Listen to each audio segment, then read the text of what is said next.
Attention tout le monde, cette semaine, pas de temps pour les effets-de-manche. Je suis venu vous parler d'un titre qui s'appelle, j'ai déjà oublié, Candleman, un titre de Spotlighter Interactive qui a la particularité d'être le premier titre chinois présenté dans cette émission de critique vidéoludique venue de Belgique, mais qui a la deuxième particularité de présenter des moments cinématiques qui font moins de 30 secondes. Moins de 30 secondes, ce n'est même pas assez pour que je me fatigue à vous dire que c'est une émission de critique vidéoludique venue de Belgique dont il sera ici question dans cet épisode de... Oh merde, j'ai foiré ma phrase!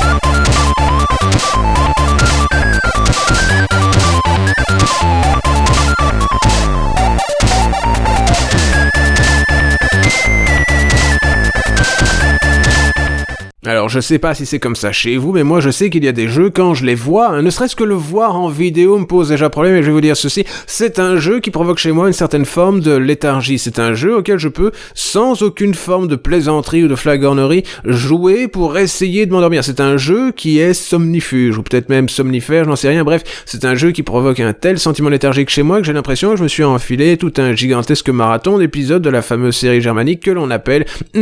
Derrick. Alors, comme vous le savez certainement, c'est un jeu vidéo chinois, c'est un des premiers jeux vidéo chinois qui sont sortis d'un territoire qui d'ailleurs, si ça c'est pas paradoxal, interdisait les consoles jusqu'à très récemment et qui donc peut essayer de se targuer de faire partie de ce genre de concepts phénoménaux que sont les jeux vidéo de plateforme qui sont réalisés par des gens qui décidément n'ont pas réellement rencontré les jeux vidéo de plateforme quand ils étaient enfants. Alors, vous aurez certainement compris qu'on est censé être engagé et cool dans le jeu vidéo indépendant et soutenir les productions chinoises. Alors, c'est un jeu qui a été sorti du terrible problème existentiel qui était le sien par une petite compagnie américaine, vous en avez probablement déjà entendu parler, elle s'appelle Microsoft, aussi étrange ça puisse sembler. Ils ont donc décidé de sélectionner ce titre qui, d'une manière ou d'une autre, faisait les tours sur Internet depuis 2013, il y avait un de ces concours, faites un prototype, votre prototype, c'est super, on fera de la publicité sur Internet, et que donc, ainsi, ils ont publié leur prototype en 2014, en le peaufinant quelque peu, et en 2017, Microsoft s'est dit, oui, il serait judicieux de sortir ce jeu, car je ne sais pas si vous le saviez, mais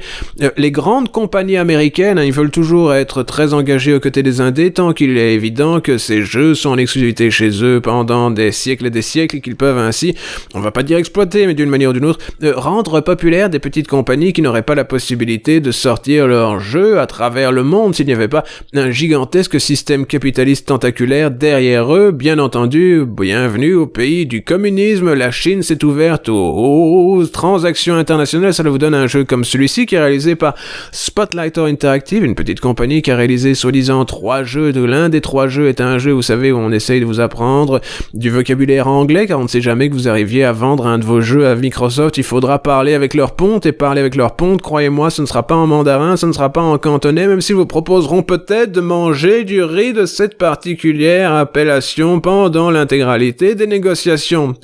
Phrase difficile à sortir, j'ai sorti quand même, tout en sachant en plus que je ne l'ai pas écrite. Donc, l'idée est très simple, c'est que vous avez un jeu comme celui-ci qui se trouve être quelque part entre Rascal et, je sais pas moi, le remake de Oddworld qui était sorti sur Unity, vous savez, les plateformes où on flotte, on ne sait pas précisément pourquoi,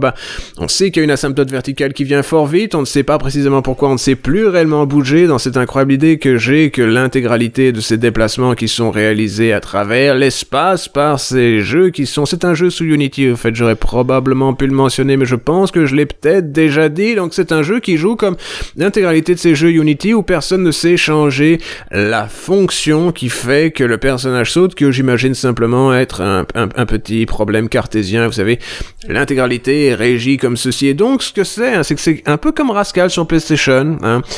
Rascal sur PlayStation étant bien entendu l'un de ces jeux qui sont parmi les pires dans le domaine de ce déplacement vertical où on saute de 50 cm en haut, puis après on doit évidemment essayer de glider vers l'endroit où on est censé se positionner. C'est un peu l'inverse de Bubsy en 3D. Bubsy en 3D, c'est le problème inverse, on saute trop haut, Puis après, vu qu'on ne sait pas précisément comment on est censé bouger, on tombe n'importe où, et ce n'importe où n'est pas celui où on est censé pouvoir se placer. Alors si le problème, c'est que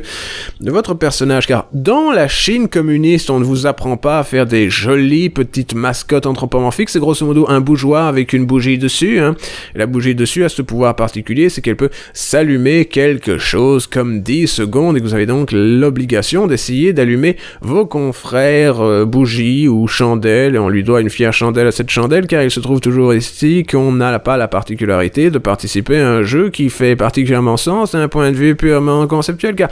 au moment où vous êtes au milieu d'un gigantesque bateau et vous voyez au loin il me semble qu'on appelle ça encore et toujours un phare. J'étais en train de chercher le mot phare, j'ai donc dû couvrir mes arrières pendant un bref instant relativement étrange et éreintant. Donc vous voyez au loin un phare, vous dites « Ah, si seulement je pouvais être un phare, hein, ce serait tellement cool, hein, je suis une bougie. Hein. » Alors vous vous bougez d'un bout à l'autre de ces incroyables systèmes qui vous sont proposés en ayant la possibilité de vous enflammer. Vous pouvez allumer des chandelles, vous n'êtes pas obligé de le faire, mais vu que l'intégralité se passe dans le noir, vous êtes un peu alone in the dark, comme diraient les équipes françaises d'Atari, que vous allez donc faire le tour de tout ceci en évitant les choses trappes et les échauffourées d'un jeu qui vous propose de participer à un gameplay qui est lent, qui est chiant, qui est approximatif, qui est simultanément prétentieux par le discours, soi-disant, vous savez, à la Saint-Exupéry qui se trouve autour, c'est genre « Ah, mais tu es une petite chandelle, mais un jour, tu seras un phare, car c'est ainsi que cela fonctionne. Oh, petite chandelle, comme tu es fort belle, tu me rappelles le Captain Marvel, la femme qui ressemble à un teckel. » Et des choses comme ça, et tu te dis « Non, mais c'est pas possible qu'un jeu soit aussi mauvais. » Vous voyez, c'est un concept improbable, et c'est un concept qui vous fait penser à ceci, c'est que il n'est pas réellement surprenant que ce soit pas un terriblement bon jeu, vu que c'est un jeu qui est réalisé par une première tentative dans le domaine. Je suis en train d'essayer de me foirer cette phrase de manière assez improbable, mais on va toujours essayer de retomber sur ses pas en disant que c'est un jeu qui est bel et bien réalisé par une compagnie dont c'est le coup d'essai, et pour un coup d'essai, c'est un coup d'essai qui n'est pas particulièrement pathétique. Je veux dire, la plupart des gens ne peuvent pas être le créateur de Downwell qui a fait un chef-d'œuvre du premier coup, mais admettons ceci, le fait qu'un jeu comme celui-ci, et ce n'est pas du tout une tentative de dire qu'il y a une collusion entre les grandes compagnies qui donnent les exclusivités aux journaux et les journaux afin que ceux-ci, d'une manière ou d'une autre, donnent un traitement préférentiel aux jeux indépendants qu'ils ont décidé de s'acheter en allant en Chine, mais admettons ceci, je veux dire qu'un jeu comme celui-ci soit d'une manière ou d'une autre critiqué à 9 sur 10 partout dans le monde me fait penser qu'il y a un problème avec la main-d'œuvre que les journaux emploient. Ce n'est pas particulièrement grave, peut-être qu'ils n'ont jamais joué à un jeu vidéo de leur vie, car ça, ce que vous avez là maintenant, c'est un jeu qui, au mieux, hein, si on voulait donner une note encourageante à un camp, qu'on lui donnerait « Ah mais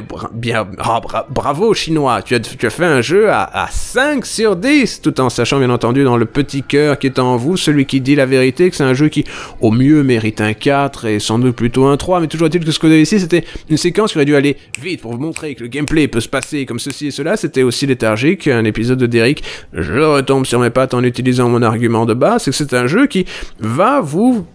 d'une manière ou d'une autre, solutionner vos problèmes de sommeil. Alors, c'est pas ça que le jeu vidéo est censé servir. Merde! C'est la journée où je foire mes phrases. Ah!